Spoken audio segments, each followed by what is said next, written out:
जय बोलिए देवाधिदेव 1008 श्री आदिनाथ भगवान की। वर्तमान शासन नायक वर्धमान महावीर स्वामी भगवान की। श्रमण कुल तिलक प्रातः स्मरणीय आचार्य भगवान श्री विद्यासागर जी महाराज की। परम पूज्य वर्तमान आचार्य श्री समय सागर जी महाराज की। परम पूज्य गुणायतन प्रणेता प्रखर वक्ता शंका समाधान प्रवर्तक गुरुवर श्री प्रमाण सागर जी महाराज की। परम पूज्य मुनिवर श्री निर्वेक सागर जी संधान सागर जी महाराज की। समस्त मुनि संघ की। शंका समाधान के आज के इस सत्र में आप सभी का हार्दिक अभिनंदन। इससे पूर्व कि हम आज के इस सत्र को प्रारंभ करें, चलते हैं गुरु चरणों में और करते हैं प्रणिपात इस भाव से कि हमारे जीवन में भी हो सके सम्यक चारित्र की सुप्रभात। सभी लोग हाथ जोड़ेंगे, मस्तक झुकाएंगे और मेरे साथ बोलेंगे, हे गुरुदेव नमोस्तु नमोस्तु नमोस्तु। और बंधुओं, आज का यह सत्र आगे बढ़े इस भाव से हम सभी त्रियोग पूर्वक त्रिबार नमोस्तु करते हैं परम पूज्य मुनिवर श्री संधान सागर जी महाराज के चरणों में और निवेदन करते हैं कि हे महाराज श्री, आपके माध्यम से इस सत्र को गति प्राप्त हो। नमोस्तु महाराज जी, नमोस्तु महाराज जी, नमो। आज के प्रथम प्रश्न के लिए तैयार रहें शिल्पी मलैया जड़ाकोटा और उसके बाद में समता महिला मंडल से एक महिला मेघा जैन उमरा वे प्रश्न पूछ लेंगे। नमोस्तु महाराज श्री, सत्सत बंधन सत्सत नमन।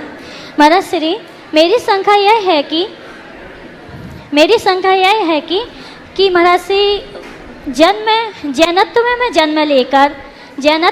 जन्म लेकर पुरुष पर्याय को प्राप्त करने के बाद भी यदि पुरुष भगवान जी का अभिषेक नहीं करते हैं, उनको आहार विहार निहार में साथ नहीं देते हैं, परंतु सभी प्राणियों के प्रति दया के भाव रखते हैं और इसी के बराबर ही अभिषेक पूजन को समझते हैं, तो यह मेरी शंका है, आप समाधान कीजिए गुरुदेव।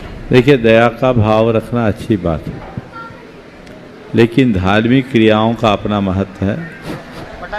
जिन्हें धार्मिक क्रियाओं को करने की योग्यता और अनुकूलताएं हैं, उन्हें वे जरूर करनी चाहिए। एक हमारी धार्मिक क्रियाएं हैं और एक पारमार्थिक क्रियाएं। धार्मिक क्रियाएं धर्म भाव से किया जाता है और पारमार्थिक क्रियाओं को मानवीय संवेदना से प्रेरित होकर दया करना, परोपकार, सेवा आदि के जितने भी कार्य हैं, इनका संबंध मानवीय संबंध संवेदनाओं से है और ये हर मनुष्य को करना ही चाहिए। लेकिन ये संवेदना बनी रहे, उस प्रेरणा को जगाने में भगवान की सेवा पूजा बहुत बड़ा निमित्त है। इसलिए धार्मिक क्रियाओं को बढ़ चढ़कर संपन्न करना चाहिए। दोनों का अपना अपना महत्व है, इसलिए ऐसी क्रियाओं की उपेक्षा करना कतई उचित नहीं है। हम दोनों कार्य करें। वे लोग अभागे हैं जो सब अनुकूलता होने के बाद भी ऐसे कार्यों के प्रति उत्साहित नहीं होते। नमोस्तु महाराज श्री। समता महिला मंडल जो पाठशाला के लिए भी अपना पूरा योगदान दे रहे हैं, उससे मेघा जैन उमरा और उसके बाद में महिला मंडल छतपुरिया मंदिर गड़ाकोटा तैयार रहेंगे। सुभाशीष का हाथ उठाकर जो देते हम सबको आधार, ऐसे गुणायतन प्रेरिता प्रमाण सागर जी को बंधन मेरा बारंबार। समता मंडल की तरफ से त्रिबार नमोस्तु नमोस्तु नमोस्तु।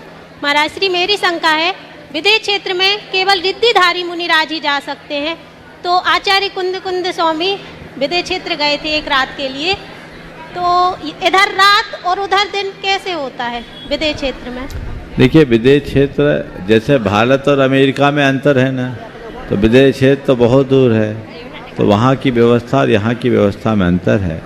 रिद्धिधारी लोग जा सकते हैं, विद्याधर जा सकते हैं और किसी देव आदि के सहयोग से भी ऐसा हो सकता है। आचार्य कुंद के संदर्भ में ऐसी किंवदंती है कि वो विदेह क्षेत्र गए थे और कोई देव उन्हें लेकर गया। नमोस्तु महाराज जी, नमोस्तु। अगला छतपुरिया महिला मंडल, उसके बाद में प्रवीण ममता सिंह गड़ाकोटा। महाराज श्री के चरणों में बारंबार नमोस्तु नमोस्तु नमोस्तु।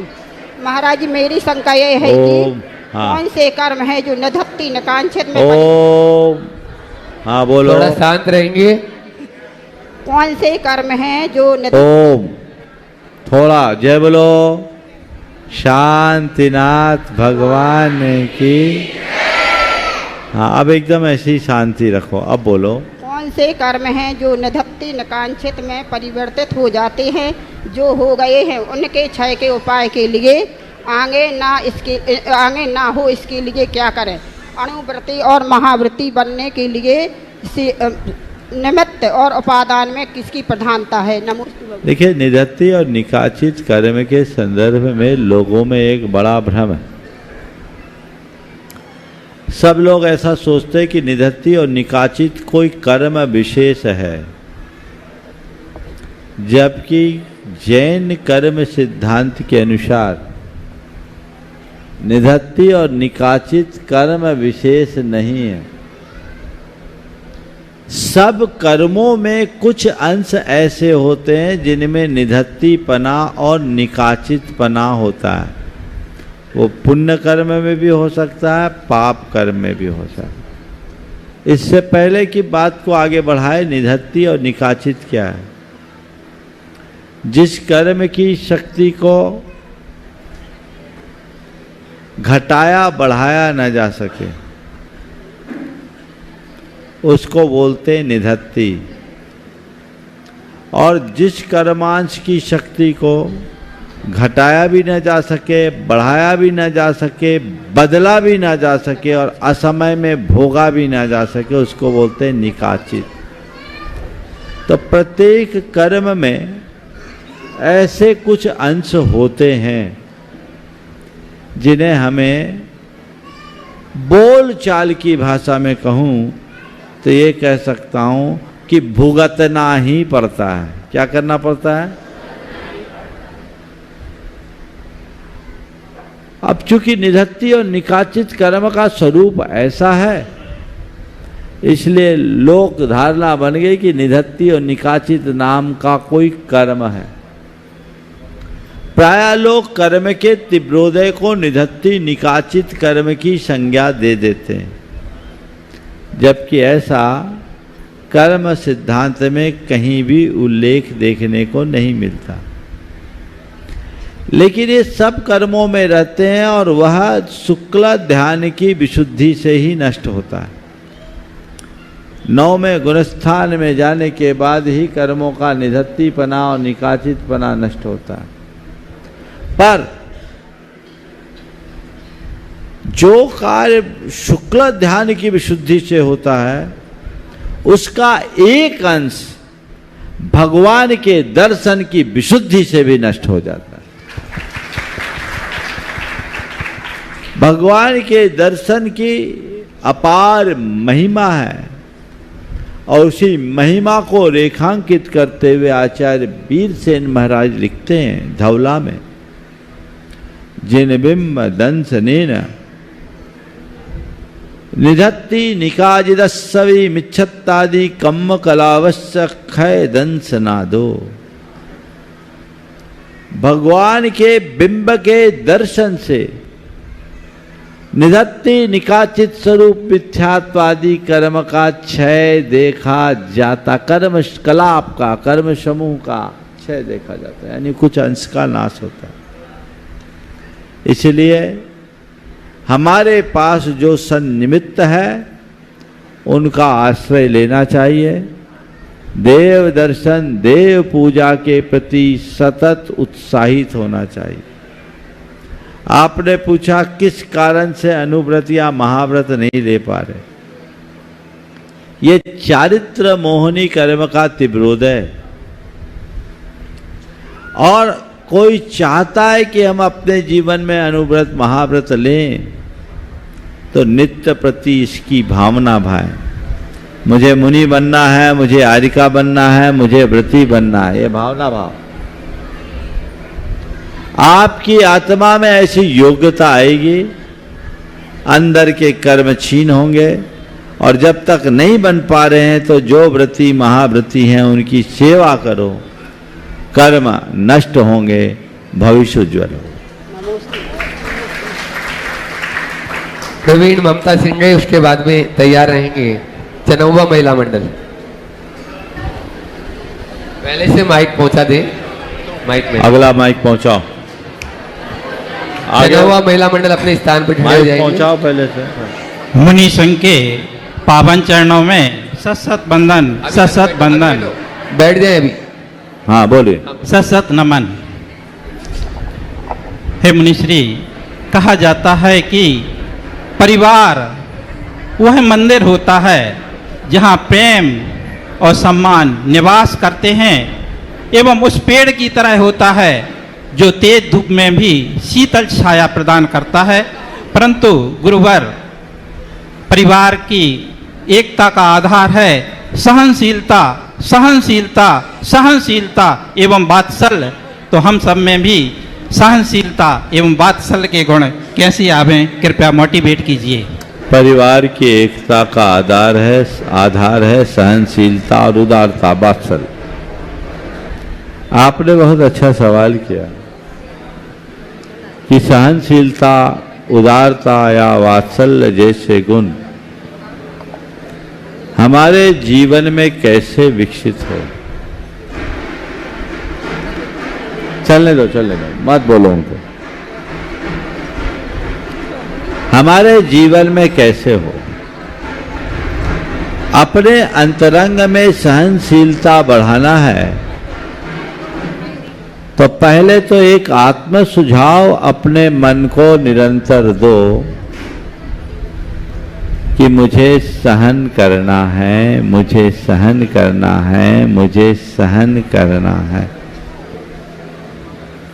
मुझे सहनशील बनना है, मुझे सहना है। ये आत्म सुझाव यदि मन में निरंतर दिया जाए तो हमारी सहनशीलता बढ़ सकती है। दूसरी बात, अपने अंतरंग में यदि सहनशीलता को बढ़ाना चाहते हैं तो धीरे धीरे अभ्यास करें चीजों को नजरअंदाज करने का। जब चीजों को नजरअंदाज करना हम शुरू कर देते हैं तो हमारी सहन करने की शक्ति अपने आप बढ़ने लगती है। उदारता आपकी बड़ी सोच का परिणाम है। जिसकी सोच बड़ी होती है वो उदार होता है, छोटी मोटी गलतियों को नजरअंदाज करता है, गुणानुरागी वृत्ति रखता है और लोगों के ऊपर अपने स्नेह की वर्षा करता है। इसलिए अपनी सोच को विकसित करने का अभ्यास हम बनाते हैं तो सुनिश्चित तौर पर ये दोनों बातें जीवन में घटित हो सकती है जो हमारे जीवन की बेहतरी का आधार हो। नमस्ते गुरुवर। चनौवा महिला मंडल अपना निवेदन लेके आज यहाँ पर पूज्य महाराज श्री जी चरणों में उपस्थित हुई है, लेकिन संक्षेप में एक लाइन में ही बोल के सवाल अपना प्रश्न सीधे सीधे रखेंगे। एक महिला और साथ में फिर उसके बाद तैयार रहेंगे सचिन भाई वैसाखिया, रिंटू भाई जो अध्यक्ष गड़ाकोटा यहाँ के। राजश्री के चरणों में बारंबार नमोस्तु नमोस्तु नमोस्तु। महाराजश्री, भाव से भाव का निर्माण होता है। हमें अपने जीवन में ऐसे निमित्त मिलते हैं कि हर समय हमारे भाव बिगड़ते संभलते हैं, लेकिन जरूरी नहीं कि जैसे हमारे भाव हो वैसा हो। तो हमारे भाव शुद्ध कैसे रहे महाराजश्री? नमोस्तु। भाव शुद्ध कैसे रहे? भावों को निर्मल बनाने के लिए दो काम करो। पहला, भावों को मलिन बनाने वाले निमित्तों से बचो और दूसरा, भावों को निर्मल बनाने वाले निमित्तों का आश्रय लो। अर्थात अशुभ प्रसंगों से बचो और शुभ अनुष्ठानों में रमो, भाव निर्मल रहे। महाराज श्री के चरणों में सत्सतबान नमोस्तु नमोस्तु नमोस्तु। महाराज जी, भगवान के 5 कल्याणक हुआ करते हैं, लेकिन अक्सर देखने में आता है कि जन्म और तप कल्याणक की तिथि एक ही होती है। क्या उन्होंने अपने जन्म के दिन ही संसार को तजा और वन को गए या तप कल्याणक को प्राप्त किया? यह शंका रहती है। महाराज श्री कृपया समाधान करें। लगभग सभी तीर्थंकर भगवंतों का जन्म और निर्वाण दीक्षा की तिथि एक। इसके पीछे मुझे एक ही बात समझ में आती है कि हमारे तीर्थंकर भगवंतों ने इससे एक संदेश दिया कि जन्म की सार्थकता दीक्षा में है। क्या बोल रहा हूं? जन्म की सार्थकता दीक्षा में, बिना दीक्षा के जन्म सार्थक नहीं है। भवस्य सारम किम किल व्रत धारणम से, व्रत धारण करना यही जीवन का सार।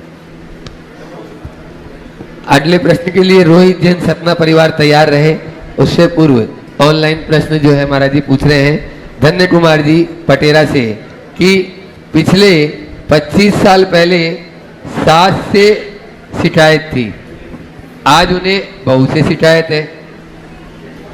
वही जिन्हें आज सास से शिकायत है 25 साल बाद उन्हें बहू से शिकायत होगी। गुरुदेव, हम प्रतिकूलता का पौधा लगाते हैं और अनुकूलता का फल चाहते हैं, ऐसा क्यों? आप ही समाधान देने की कृपा करें। देखिए, बात बिल्कुल सही है। 25 बरस पहले तक सास राज था, अब बहू राज हो गया, तो राज बदलता है। पहले बहुओं को एडजस्ट करना पड़ता था, आजकल सही बोल रहा हूं कि नहीं, ज्यादातर होने लगा है। ये चक्र परिवर्तन है, समय काल के अनुरूप चीजें बनती है और बदलती है, उसका ही ऐसा कुछ परिणाम देखने को मिल रहा है। लेकिन मेरा इस संदर्भ में यही कहना है, चाहे सासराज हो चाहे बहुराज हो, घर में प्रेम का साम्राज्य होना चाहिए। फर्क इसका नहीं है कि किसकी प्रमुखता है, महत्व तो केवल इस बात का है कि हमारी प्रमुखता प्रेम की होनी चाहिए। परिवार में प्रेम नहीं तो सब कुछ खत्म।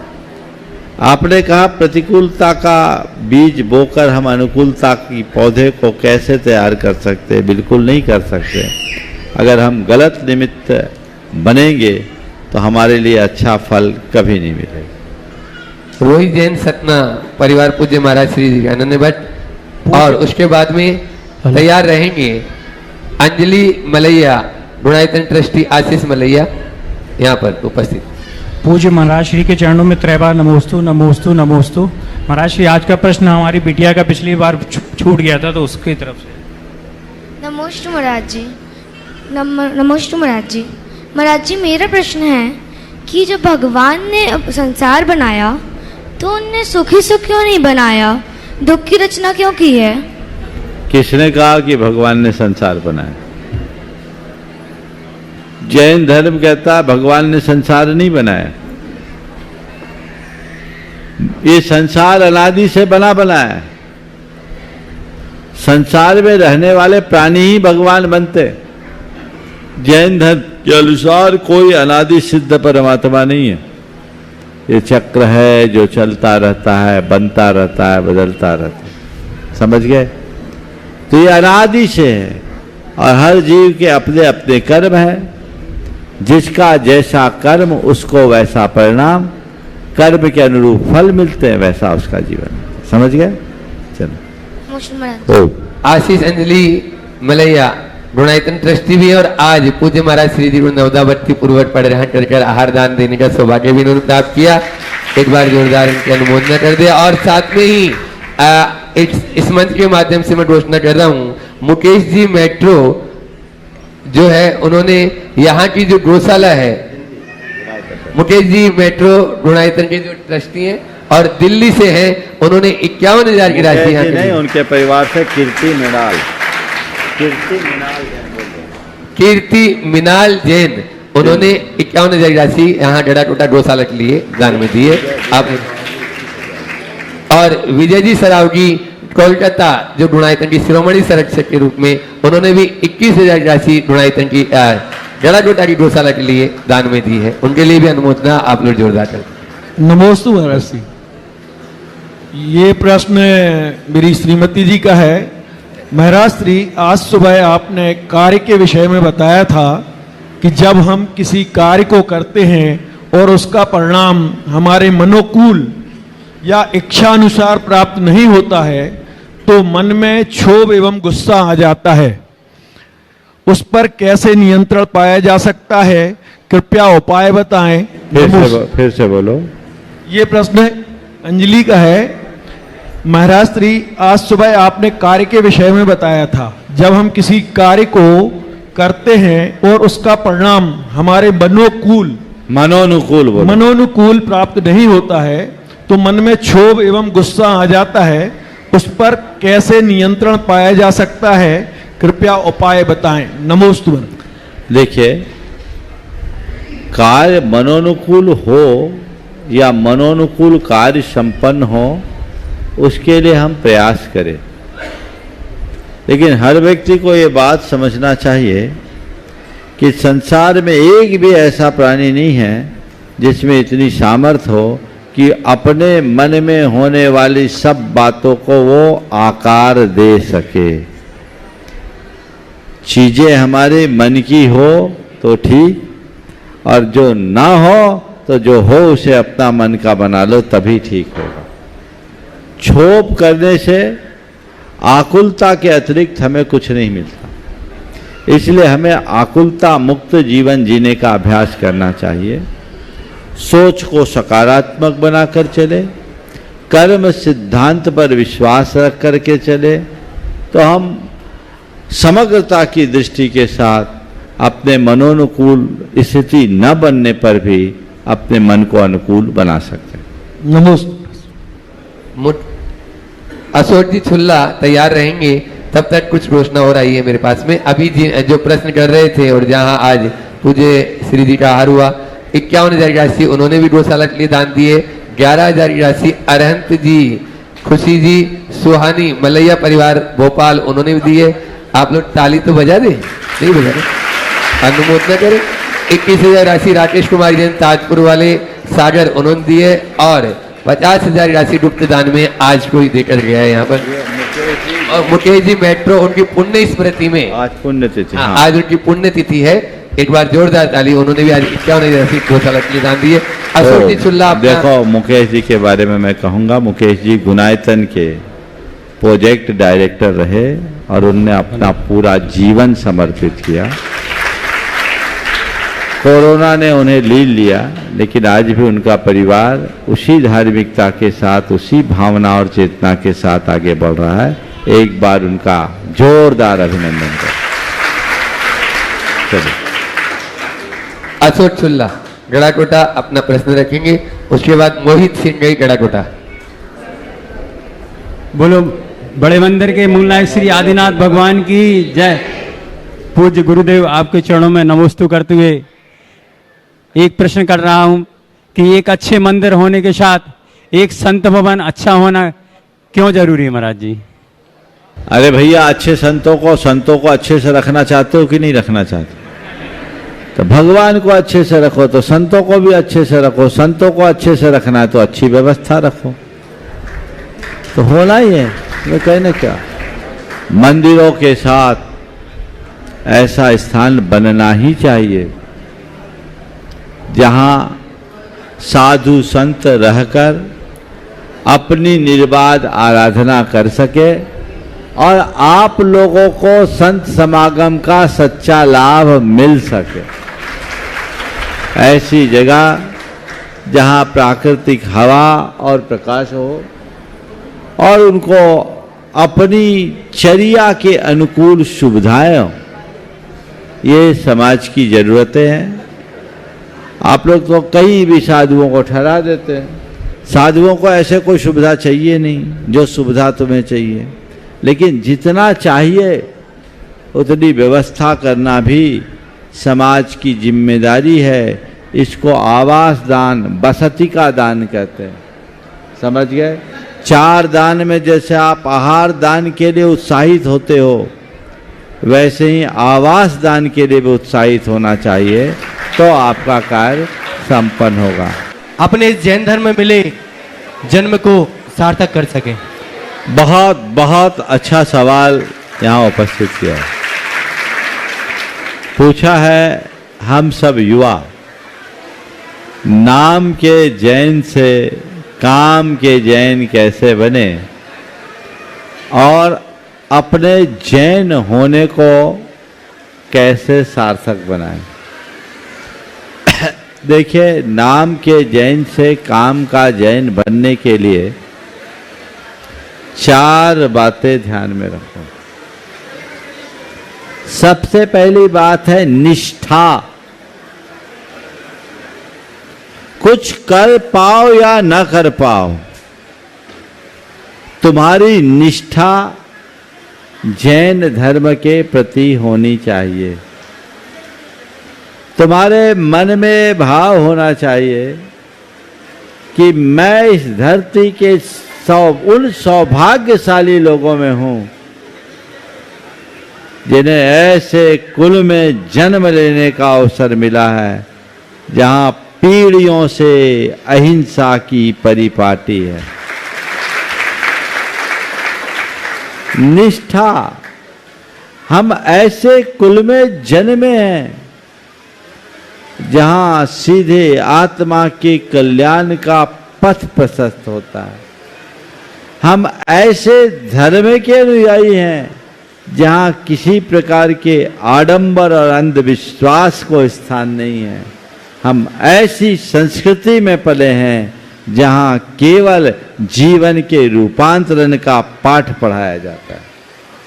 ये निष्ठा गहरी होनी चाहिए। अगर निष्ठा हो तो फिर तुम नाम के साथ काम के अपने आप बनोगे। दूसरी बात है मर्यादा। मेरी जो मर्यादा है मुझे उसके भीतर रहना है, उसका उल्लंघन कतई नहीं करना। जो मुझे करना है वो करूं, पर कदाचित न कर पाऊं तो जो नहीं करना उससे तो बचूं। ये मर्यादा। जिन बातों का निषेध है, जो वर्जनाएं हैं, उन्हें मुझे सपने में भी नहीं करना। इस मर्यादा का हमेशा ध्यान रखना चाहिए। ये दृढ़ता के साथ निभाओ। तीसरी बात, प्रेरणा। ये प्रेरणा मन में बनी रहे, उसके लिए हमेशा सद्गुरुओं का समागम पाओ, उनसे प्रेरणा लो, उनके वचनों को अपने जीवन का बोध वाक्य बनाओ। अगर गुरुओं के संसर्ग सानिध्य में रहते हुए उनसे प्रेरणा पाओगे तो जीवन में अपने आप परिवर्तन घटित होगा और आगे बढ़ सकोगे। तो निष्ठा, मर्यादा, प्रेरणा और चौथा है संकल्प। ये मुझे करना है, करना नहीं, करना ही है। समझ गए? ये 4 बातें आत्मसात कर लो, तुम्हारे दोनों सवालों का समाधान इसमें आ जाएगा। तुम्हारे आचरण में जैनत्व की छाप पड़ेगी और तुम्हारा जैन होना सार्थक बन जाएगा। वे लोग जो निष्ठाहीन है, मर्यादाहीन है, जिनके जीवन में प्रेरणा और संकल्प का अभाव है, वो केवल नाम के जैन हैं, बल्कि कई लोग तो ऐसे हैं जो जैन होकर जैनों के नाम पर कलंक हैं। अपने जीवन में ऐसा कभी मत होने दो। नमोस्तु गुरु। अभी बहुत सारे प्रश्न बाकी हैं और हाँ, अपन महाराज श्री जी चरणों में पहले चलते हैं और महाराज जी से निवेदन करते हैं कि महाराज जी आप अपनी संख्या के माध्यम से हम सबको लाभान्वित कर समाधान का यह है उपकर कर हमें कृतार्थ करें।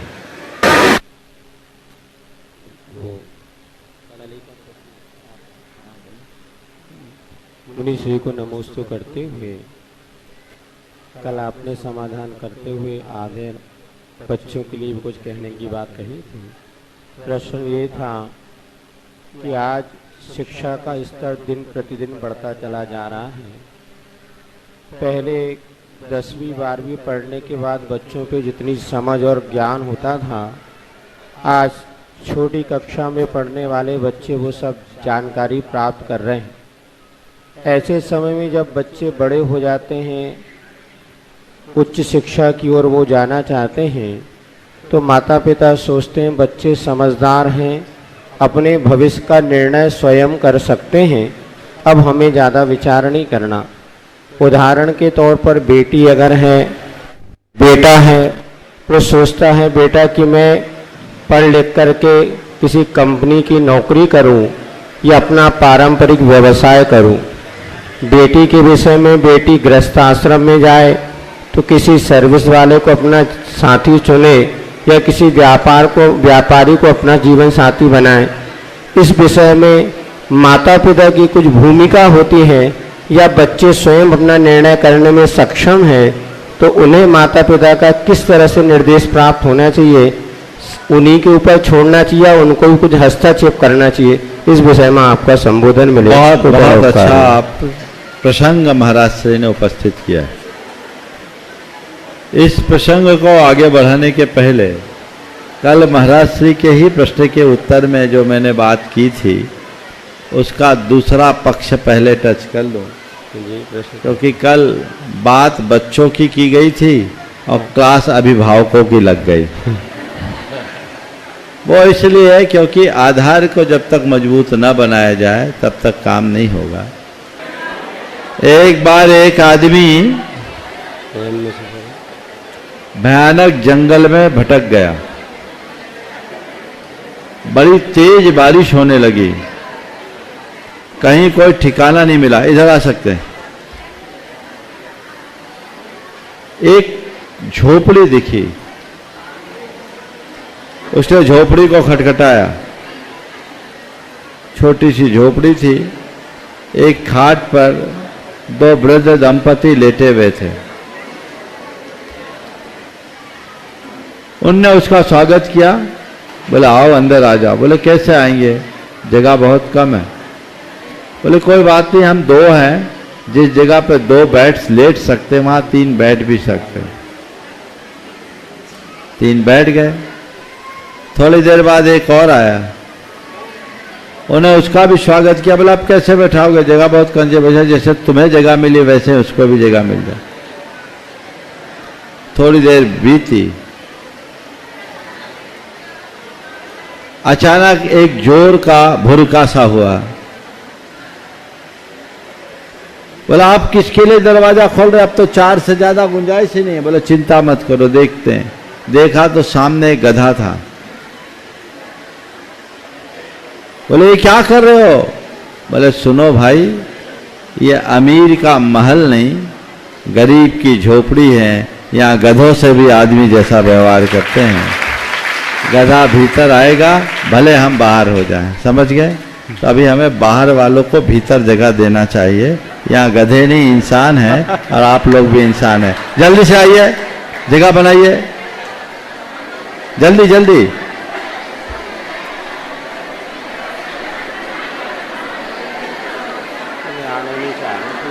तो बात बच्चों की है। अभी महाराज श्री ने कहा कि बच्चे अपना स्वयं निर्णय लेने में सक्षम अपने आप को महसूस करते हैं। बच्चे निर्णय ले, लेकिन बच्चों को 4 बातों का सदैव ध्यान रखना चाहिए। पहला, माता पिता के अनुभवों से सीख लेना चाहिए। उन्हें इस बात को सदैव याद रखना चाहिए कि भले हमारे पास कितनी भी प्रखर बुद्धि क्यों ना हो, भले हमें आज कितना भी प्रगाढ़ ज्ञान क्यों ना हो, बुद्धि और ज्ञान से ऊंचा स्थान अनुभव का होता है। आज हमारे माता पिता का जो अनुभव है, यदि हम उसका लाभ ले तो वो हमारे जीवन में बड़ा काम आ सकता है। इसलिए यदि माँ बाप कोई हिदायत देते हैं तो बच्चों को ये मान कर चलना चाहिए कि ये उनके अनुभव का फल है, हमें इसका पालन करना है। दूसरी बात है श्रद्धा, जबकि इसको पहले ही नंबर पर रखना चाहिए। श्रद्धा, अपने माता पिता या अभिभावकों के प्रति श्रद्धा रखो। कैसी श्रद्धा? कि इस धरती पर हमारा यदि कोई सबसे बड़ा शुभचिंतक है तो मेरे माता पिता हैं, इसके अलावा और कोई नहीं।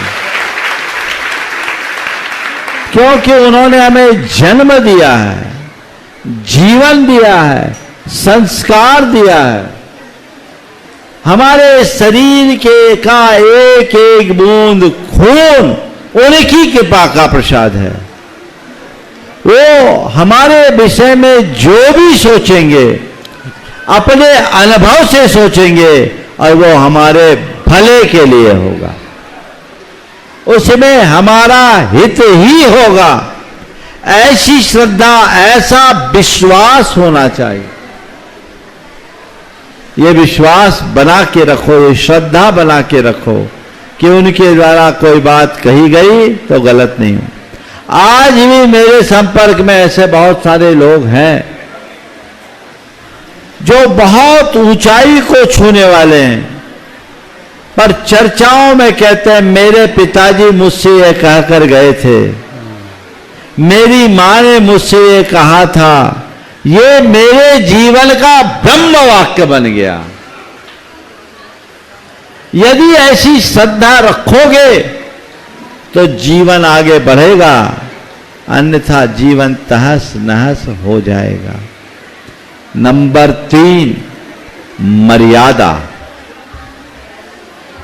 कोई भी निर्णय लो, कुछ भी करो, पर पहले अपनी मर्यादा को सुरक्षित रखने की बात सुनिश्चित करो।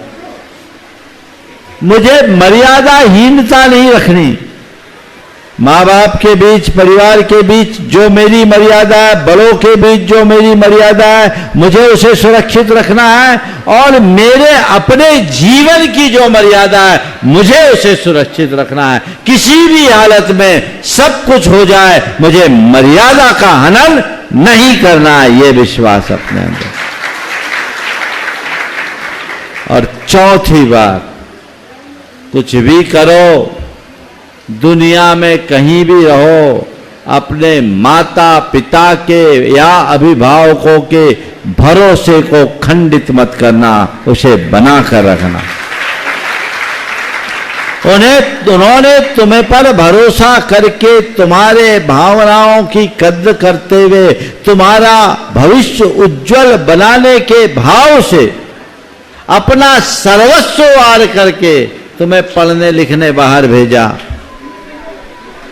तुम्हें स्वतंत्र रूप से जॉब करने की सम्मति दी, और तुम वहां जाकर उन बातों को भूल जाओ, तो अपने जीवन में इससे बड़ा धोखा और कोई दूसरा नहीं होगा। इस बात का सदैव स्मरण रखना।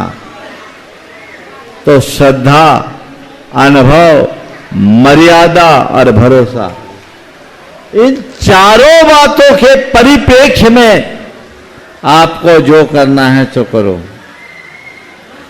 माँ बाप की बात को कभी गौण मत करना, और माता पिता को जो हिदायत मुझे देनी थी वो मैंने कल दे ही दी।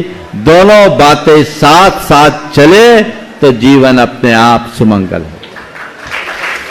ब्रह्मचारिणी सुनीता दीदी भाषा तैयार रहेंगी अगले प्रश्न के लिए। उससे पहले महाराज जी, नवीन जैन सिलचर से आपके चरणों में नमोस्तु करते हुए पूछ रहे हैं, गुरुदेव, कुछ जानवर अपनी मालिक की मार खाकर भी अपनी वफादारी नहीं भुलाते, इंसान का प्यार पाकर वफादारी क्यों भूल जाते हैं? मार्गदर्शन देने की। इसलिए कि जानवर जानवर है, वो इंसान नहीं है, लेकिन इंसान अब इंसान नहीं रहा, जानवर बन रहा है। मैं बात को दोहरा रहा हूं। जानवर मार खाकर भी अपनी वफादारी नहीं छोड़ते, और इंसान प्यार के बाद भी गद्दारी दिखाता है। तो इसका उत्तर मुझे यही समझ में आता है कि जानवर जानवर है, वो इंसान नहीं, इसलिए वो अपनी मर्यादा से बाहर नहीं आता। पर इंसान अब इंसान नहीं रहा, वो जानवर बन रहा है, इसलिए उसकी संवेदनाएं समाप्त हो रही।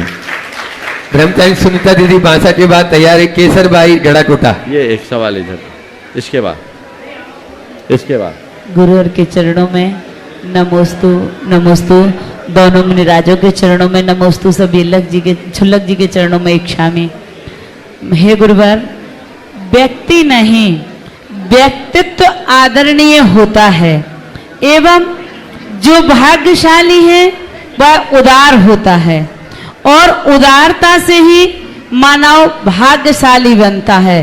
तो हे गुरुवर, हमारे जीवन में भी उदारता का गुण कैसे आवे, कृपया करके हमें इसके लिए मोटिवेट की। बहुत सुंदर। जीवन में उदारता का गुण कैसे आए?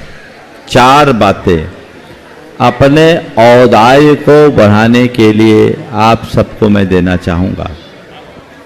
उदारता का गुण लाना चाहते हो तो सबसे पहले बड़ा सोचना सीखिए, सकारात्मक सोचिए। कोई भी बात को नकारात्मक दृष्टि से मत देखिए, छोटी दृष्टि से मत देखिए, बड़ी दृष्टि से देखिए। जितना बड़ा सोच सकते हैं, जितनी बड़ी दृष्टि से आप देख सकते हैं, उतना आप देखना शुरू कीजिए। आपके हृदय में उदारता अपने आप विकसित होगी।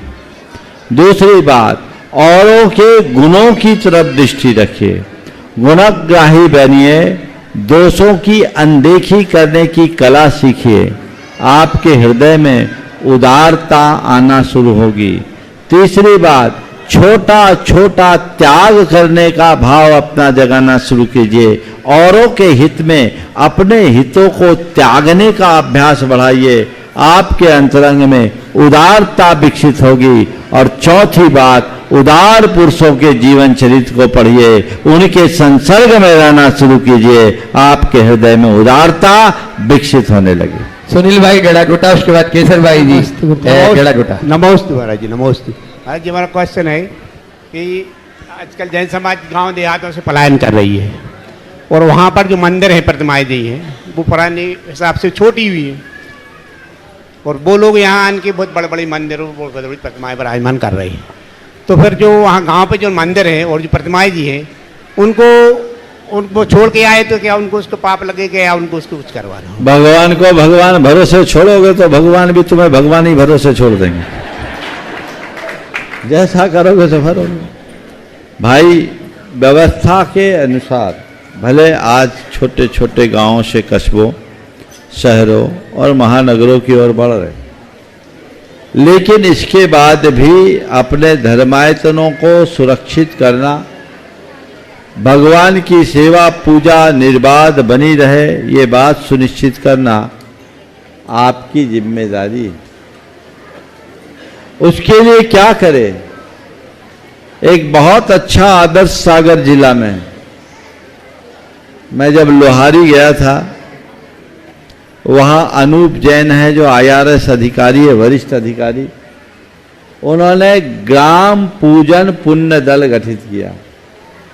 लगभग 150 से ज़्यादा युवक सागर के उससे जुड़े हैं, और वे लोग सागर शहर के आसपास के मंदिरों में जाकर, आज भी एक व्यक्ति आया हुआ था मुझे ग्राम पूजन पुण्य दल का, नन्नी देवरी का है कि चला गया, हाँ। तो वो लोग मंदिरों में जाते हैं, पूजा पाठ करते हैं, वहाँ का रख रखाव करते हैं और बड़ा अच्छा करते हैं। मुझे वो लोहारी लेकर गए जहाँ 3-4 घर है और हजारों लोगों की उपस्थिति में उनने वहाँ सभा कराई। तो मेरा ये कहना है, तुम दुनिया में कहीं रहो, जल से जुड़े रहो, अपने मंदिरों को सुरक्षित करो। युवा लोग सब 10-5 किलोमीटर की दूरी पे मंदिर है, वहाँ ऐसी व्यवस्था करो कि सप्ताह में अलग अलग मंदिरों में जाके लोग पूजा करें। तो ये व्यवस्था बनी रहेगी, आप लोग आएंगे जाएंगे तो देख रेख होते रहेगी, और वहाँ स्थायी रूप से कुछ पुजारियों की सुनिश्चित कर दें, कुछ लोग बच सकें, ऐसी कोई व्यवस्थाएं बनती है तो ये सब चीज़ें ठीक हो सकती है। ये समय की एक बहुत बड़ी मांग है, हमें इस पर ध्यान देना चाहिए, अन्यथा हमारे सारे धर्मायतन छिन्न भिन्न हो जाएंगे और हमारी संस्कृति विलुप्त होगी। ये सबकी जिम्मेदारी है कि उसे सुनिश्चित करें। हाँ, गड़ाकोटा की ही गौरव केसर भाई जी आप प्रश्न कर रही हैं और उसके बाद सम्मेद जैन तैयार रहेंगे। मेरा प्रश्न है, मैंने बोलो। महाराज जी नमोस्तु नमोस्तु। महाराज जी मैंने पढ़ा है कि रोना भी कसा है और हंसना भी कसा है। कृपया हमें ऐसा मार्गदर्शन दीजिए जिसमें हमारे जीवन में गंभीरता आवे।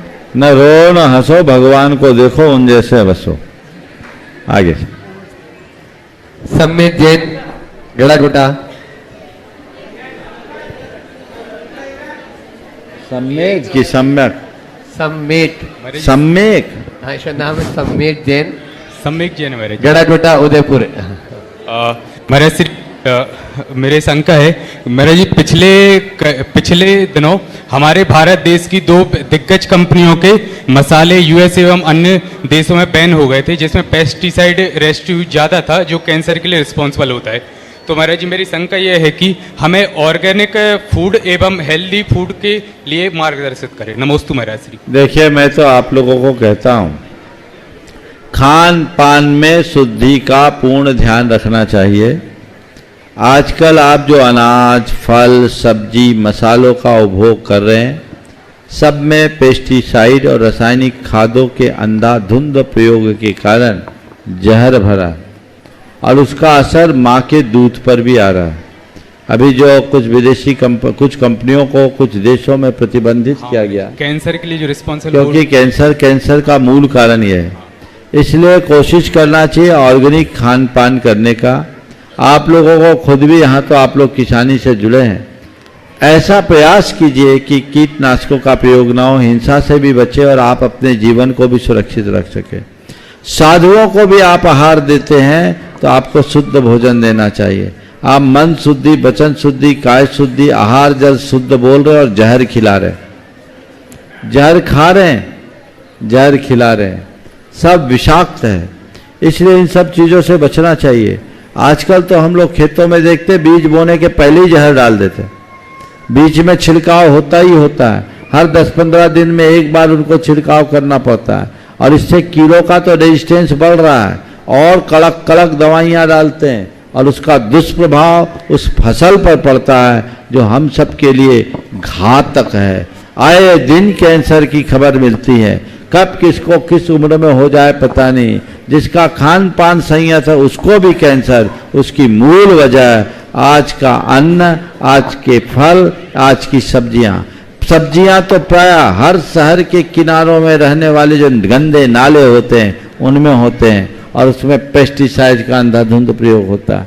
तो आप लोग ऑर्गेनिक लीजिए, ऑर्गेनिक का ही प्रयोग कीजिए और जो भी अन्न, फल, सब्जियां हैं इनको खूब अच्छे तरीके से धोकर साफ करके ही उपयोग कीजिए। आपको कोई भी सब्जी और फल है लाइए, एक कठौते में डालिए, उसमें पानी डालिए, चुटकी भर पोटाश डालिए, पोटेशियम सल्फेट होता है, एक चुटकी, पानी लाल हो जाएगा, 15 मिनट तक उसमें रखिए और उसके बाद उसे साफ पानी से धोकर साफ कीजिए। फिर आप उसे सुरक्षित रखिए, समय पर वापरिए, इससे भी आप बहुत सारी बीमारियों से बच सकेंगे। ये जागरूकता सब में होनी चाहिए और अपने अपने घरों में अपना किचन गार्डन लगाइए। अगर आप अपना स्वास्थ्य ठीक रखना चाहते हैं, घरों में किचन गार्डन, ये संदेश सब जगह जाने दो भाई, घरों में किचन गार्डन। अब ऐसा प्रयोग हुआ 400 स्क्वायर फुट की जगह में आप अपने घर के लिए आवश्यक सब्जियां उगा सकते हैं। थोड़ी सी मेहनत करनी पड़ेगी, 15-20 मिनट की रोज, और आपको समय समय पर बदलना पड़ेगा। आपके लिए रोज ताजी चीजें तोड़ लो और कर लो। आप सब्जी लेने जाते हो तो आपको आधा घंटा लग जाता होगा, लेकिन ये आधा घंटा आप मेहनत करेंगे तो स्वस्थ भी रहेंगे और बीमारियों से भी बचेंगे। तो ये प्रयोग कीजिए, आप शुद्ध खाइए, परिवार को स्वस्थ रखिए और फिर आप शुद्ध खाएंगे तभी तो शुद्ध दे पाएंगे। तो ये व्यवस्थाएं सभी को सुनिश्चित करना चाहिए। मैं पूरे देश के लोगों को संदेश देना चाहता हूं। मेरे संपर्क में ऐसे बहुत सारे लोग हैं जो अपने घरों के छतों का प्रयोग इन कार्यों में करने लगे हैं। आप लोग भी कीजिए, और जिनके पास अपनी खेती है वे अपनी जमीन का ऑर्गेनिक कार्य के लिए उपयोग कीजिए।